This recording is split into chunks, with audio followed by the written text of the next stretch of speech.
It's our great pleasure to welcome today, for today's session, Dr. Irini Hadjisavva, who will be presenting Happy Gut, Happy Employee, Gut Health at Work.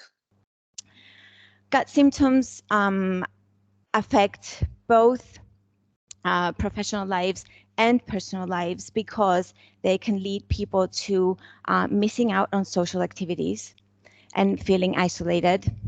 They can lead to increased stress and stress of an emerging flare or when the flare-up is going to happen, so that exacerbates stress even more.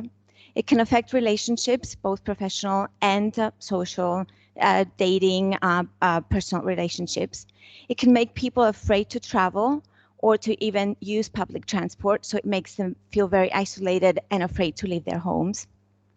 It can make people tired and lead to low self-esteem, issues with body image, and issues with accepting the fact that, we suffer from all these gut symptoms that are debilitating.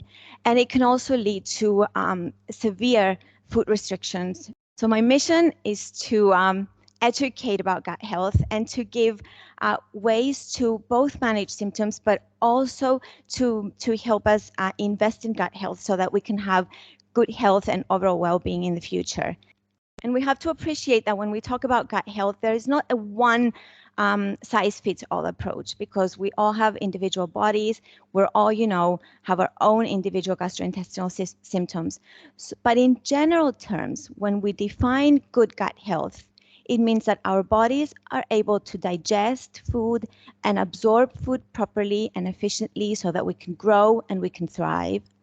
There is absence of active gastrointestinal conditions and symptoms, such as the ones that I mentioned before. And there is a healthy community of microbes, and I will address this in more detail in a little bit, living in our gut. A very big thank you, Irini, for a lovely presentation. On that note, have a lovely evening, and we look forward to seeing you at the next webinar. Good evening. Thank you.